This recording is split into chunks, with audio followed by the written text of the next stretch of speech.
بسم اللہ الرحمن الرحیم۔ السلام علیکم ڈیئر اسٹوڈنٹس، امید کرتا ہوں آپ لوگ ٹھیک ہوں گے اور آپ لوگوں کی زندگی خوشیوں کے ساتھ گزر رہی ہوگی، اور آپ لوگ ہمیں بھی دعاؤں میں یاد رکھیں۔ میں آپ کو اپنی دعاؤں میں یاد کر رہا ہوں اور یاد رکھا رہا ہوں اور یاد رکھوں گا انشاءاللہ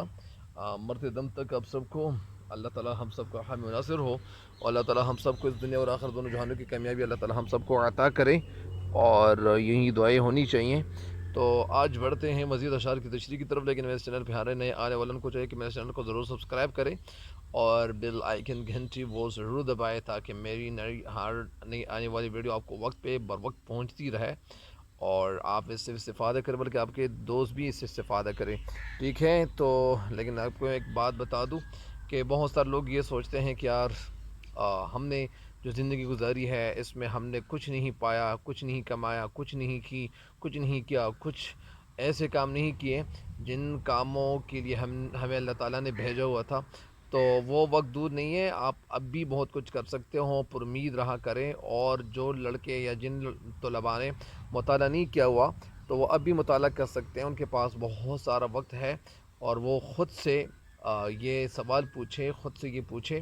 کہ یار یہ اتنا وقت جو میں نے گزارا، اور اس وقت میں نے خود کو کتنا میں نے فائدہ مند بنایا۔ تو اسی وجہ سے اپنے آپ کو، اگر آپ خسارے میں ڈالنا نہیں چاہتے ہو، خود کو کچھ بنانا چاہتے ہو، تو ابھی سے تہیہ کر لیں، اور کہ دنیا میں جو بھی ہے، جو کچھ بھی ہے وہ آپ کے ہاتھ میں ہے۔ اللہ تعالیٰ کی مدد آپ کے ساتھ ساتھ ہے، اور اللہ تعالیٰ کسی انسان کی مدد، جو انسان محنت کرتا ہے، کسی انسان کی محنت ضائع نہیں جاتی ہے، ٹھیک ہے؟ تو آج بڑھتے ہیں مزید شعر کی تشریح کی طرف۔ شعر کیا ہے؟ وہ منزلیں میری جلا گہ محبت ہیں، جہاں زماں و مکان لامکان سے دور نہیں۔ وہ منزلیں یعنی وہ منزلیں، منزل کسے کہتے ہیں؟ منزل، ڈیسٹینیشن اس کو انگلش میں کہتے ہیں، اس کو گول بھی کہتے ہیں۔ جولا گہ، جولا گھوڑوں کو کہتے ہیں، اور گہ کے معنی ہے جگہ، یعنی وہ جگہ جہاں گھوڑے دوڑائے جاتے ہیں، یا گھوڑ دوڑ جہاں کی جاتی ہے، اور یا کوئی سرگرمی ہوتی ہے، اس کو جلا گہ کہتے ہیں۔ محبت ہے یعنی محبت کی جگہ، یہ بھی مراد ہو سکتی ہے۔ جہاں زماں و مکان، زماں زمانے کو کہتے ہیں، مکان وقت کو کہتے ہیں، اور وکا زماں و مکان، اور لامکان سے دور نہیں۔ تو یہ تو تھے الفاظ، اور ابھی ان الفاظ کی کے جو معنی ہے وہ بھی آپ کو بتاتا چلوں۔ لامکان کے معنی یعنی وہ دنیا، اگلی دنیا، اور زمان و مکان یہ دنیا جو وقت اور آبادی پر مشتمل ہے۔ زمان و مکان کا مطلب یعنی یہ وقت یا یہ دنیا جو وقت اور آبادی پر مشتمل ہے۔ لامکان کے معنی ہے وہ نیا اگلا جہاں،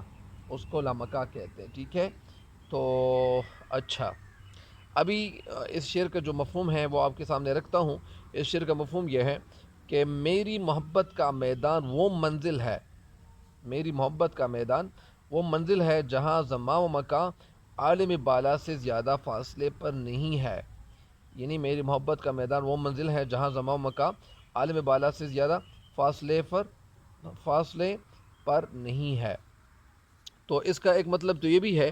کہ شاعر اپنے بارے میں سوچ رہا ہے، جس طرح پہلے شعر میں انہوں نے بتایا ہوا تھا کہ جو قافلہ میرا جو تھا وہ مجھ سے رخصت ہو گیا ہے، اور میں بھی اسی قافلے کا ایک مسافر بن کے زندگی گزار رہا ہوں، جی رہا ہوں، لیکن کچھ وقت کے بعد میں بھی جاؤں گا، اور میں بھی اسی قافلے میں بیٹھ جاؤں گا، وہ کشتی، اس کشتی میں بھی بیٹھ جاؤں گا، لیکن میں دنیا کی کشتی میں بیٹھا ہوا ہوں، اور جب میں اس دنیا سے چلا جاؤں گا، رخصت ہو جاؤں گا، تو میں اپنے دوستوں کے ساتھ میں شریک ہو جاؤں گا۔ لیکن ابھی یہ جو دوسرا شعر ہے تو اس کا ایک مفہوم تو یہ میں نے آپ کو بتا دیا۔ اس کی شاید میں کوشش کرتا ہوں کہ آپ کو ایک شعر دو تشریحات اگر آپ کے سامنے رکھ دوں، تاکہ آپ کے ذہن میں یہ تشریح بیٹھ جائے۔ اس شعر کی ایک تشریح تو یہ ہے کہ شعر میں اپنی محدود محبت کا راز ظاہر کرتے ہوئے کہتے ہیں کہ دوسرے لوگوں کے مقابلے میں میری محبت اس لیے انڈیویجول، اس لیے ممتاز ہے، اس لیے منفرد ہے، اور ایک الگ رنگ لیے ہوئے ہیں کہ یہ زمان و مکان کے حدود سے بے نیاز ہے۔ یعنی اس کے لیے، میری محبت کے لیے کوئی مکان اور کوئی زمان کی کوئی حد نہیں ہے، کوئی قید نہیں ہے، کوئی جگہ نہیں ہے۔ میری محبت کا میدان وہ جگہ ہے، اور میری محبت جو ہے وہ میدان، اس کے لیے میدان وہ بڑا وسیع میدان ہے، یعنی وہ جگہ ہے جہاں عالم بالا بس کچھ فاصلے پر ہے۔ یعنی وہ عالم بالا، یعنی عالم کے معنی دنیا، بالا وہ دنیا جو اوپر کی دنیا ہے، یعنی کچھ فاصلے پر ہے، یعنی وہ جگہ تھوڑی سی فاصلے پہ ہے۔ میری محبت مادی دنیا کی چیزوں سے بالکل الگ محبت ہے، یعنی میری محبت کے لیے کوئی مادی چیز، یا جس طرح یہ جو ٹھوس ہے، مایع ہے، گیس ہے، ان چیزوں کے حوالے سے ان شعر کہتے ہیں کہ میری دنیا، میری محبت کچھ ان چیزوں سے، یعنی یہ دنیاوی چیزوں سے ماورا ہے، اس سے بالکل مختلف ہے، چونکہ مجھے ذات باری تعالیٰ سے عشق ہے، اور اس لیے زمان و مکان کے فاصلے اس کے مقابلے میں بالکل ہیج ہے، اس کے سامنے کچھ نظر نہیں آ رہے۔ تو اسی وجہ سے آپ کو یہ بتایا جا رہا ہے کہ یہ جو میں محبت کر رہا ہوں، یا جو میں کچھ کر رہا ہوں، جو کچھ کر رہا ہوں، تو اسی کے حوالے سے یہ کہہ رہے ہیں، اور کہتے ہوئے آگے بڑھتے ہیں۔ تو اس شعر کی تشریح ایک تو آپ کے سامنے رکھ دی، ایک دفعہ پھر اس شعر کی تشریح اگر آپ سنیں، اس شعر کی دوسری تشریح یہ ہے کہ شعر میں کہنا یہ چاہتے ہیں کہ میری محبت کی جو سرگرمیوں کی منزلیں ہیں وہ ہیں جہاں وقت اور لامکان اور جگہ لامکان سے وہ دور نہیں ہے۔ اس سے مراد یہ ہے کہ اس کی محبت کی سرگرمیوں کا جو میدان ہے وہ بڑا وسیع ہے، بڑا کینوس اس کا جو ہے وہ بڑا وسیع ہے، وہ بہت بڑی جگہ ہے، یا یوں سمجھیے وہاں پر زمان و مکان کی حدیں ختم ہو جاتی ہیں، یا آپ اس کو اس لیے اس کے ساتھ بھی رکھ سکتے ہیں کہ یہ یوں سمجھیے، یا یوں سمجھیے کہ اس کے لیے جو جگہ ہیں وہاں زمان و مکان کی حدیں ختم ہو جاتی ہیں، یعنی وہ حدیں ان کے راہ میں کوئی حیثیت نہیں رکھتی، اور وہ جگہ اس کے لیے وہ ختم ہو جاتی ہے۔ شاعر کہنا یہ چاہتے ہیں کہ محبت کا جو محور ہے، جو مرکز ہے، جو جگہ ہے، کوئی ایک شخص نہیں ہے، یعنی میں کسی ایک شخص کے ساتھ محبت نہیں کر رہا ہوں، وہ نہ صرف ایک جگہ ہے، بلکہ ایک انسان، بلکہ میں اس دنیا میں جتنی جو چیزیں اللہ تعالیٰ نے پیدا کی ہوئی ہے تو ان کے ساتھ میری محبت ہے۔ تو اس شعر کی تشریح مکمل ہو گئی ہے، اگر آپ کے سامنے ایک دفعہ پھر اس شعر کی تشریح رکھ دوں، شعر میں کہنا یہ چاہتے اصل میں یہ جو شاعر ہے فراق گورکھپوری، تو یہ سب سے پہلے اپنی محبت کا ذکر اس لیول کے لیے بھی کرتے ہیں کہ وہ منزل میری جلاں گہ محبت ہے، یعنی میری محبت، یہ محبت جس طرح آپ کے سامنے میں نے آپ کے سامنے یہ باتیں بیان کی کہ دوسرے لوگوں کے مقابلے میں میری محبت اس لیے منفرد اور الگ ہے، میری محبت اس لیے مختلف ہے کہ یہ زمان و مکان کے حدود سے بے نیاز ہے۔ یا اگر آپ ان کے سامنے اس کے ساتھ اگر آپ ایک شعر، آپ اگر اس شعر کی تشریح کچھ اس طرح کر لیں کہ فراق اب اصل میں اپنے پیش رو غزل کو شعراء سے بڑی محبت رکھتے تھے، بڑی عقیدت رکھتے تھے، اور وہ ان کی پیروی کرتے تھے، اور ان کی پیروی کرتے ہوئے وہ ان کی طرح، یعنی جس طرح ان کو اعلیٰ مقام مل گیا تھا، تو اسی وجہ سے شاعر فراق گورکھپوری خود کو بھی اعلیٰ مقام پہ فائز کرنا چاہتا ہے، خود کو بھی بڑا درجہ دینا چاہتا ہے کہ مجھے بھی بڑا مقام ملے اس شاعری میں، جس طرح اور شعراء جو مجھ سے پہلے گزرے تھے اور ان کو جو بڑا مقامات کیا گیا تھا، ان کا جو مرتبہ تھا وہ بڑا تھا، اسی وجہ سے یہ خود کو بھی اپنے بڑے مرتبے پہ فائز کرنا چاہتا ہے۔ دوسری تشریح، یعنی یہ تیسری تشریح ہے، ان عظیم شعراء، وہ شعراء جو کا کلام جو رہتی دنیا تک، یعنی وہ شعراء جو آج کل ہم ان کا کلام پڑھ رہے ہیں اور ان کی شاعری جو ہم پڑھ رہے ہیں، تو ان کی غزل کا ہر شعر جو ہے وہ ہر انسان کے دل کی ایک آواز بن گئی ہے، اور ایک آواز معلوم ہو رہی ہے، اور یوں ہمیں محسوس ہوتا ہے، دکھائی دیتا ہے کہ ان عظیم شعراء کے کلام میں، یعنی جو اشعار تھے یا جو اشعار ہم دیکھ رہے ہیں، یا وہ شعراء جو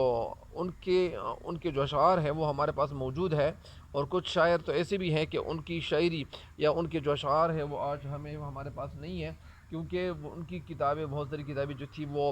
دنیا سے ایک سائڈ پہ ہو گئی ہیں، اور وہ کسی کے پاس بھی نہیں ہے، وہ مل نہیں رہی ہے، وہ ناپید ہے بالکل، وہ یعنی ان کی کوئی جگہ معلوم نہیں ہو رہی، تو اسی وجہ سے تو وہ اشعار، لیکن اس کے باوجود وہ شعراء جو اس دنیا میں یعنی اس دنیا سے چلے گئے ہیں، ان کا ایک نام ہے، تو اس کے باوجود کہ ان عظیم شعراء کے کلام میں جو اشعار یعنی وہ ہے، تو ان اشعار کے نام، ان شعراء کے نام میں اگر آپ کے سامنے رکھ دوں تو ایک میر ہے، غالب ہے،